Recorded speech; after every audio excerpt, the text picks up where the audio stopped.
నా జీవిత భాగస్వామివి నీవు, నా ప్రాణముతో పెనవేసుకున్నావు నీవు.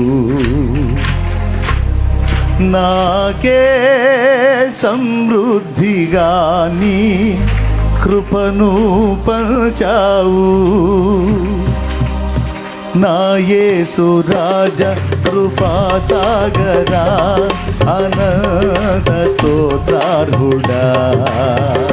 నాకే సమృద్ధిగా నీ కృపను పంచావు. నా యేసు రాజ కృపాసాగరా, అనంత స్తోత్రార్హుడా.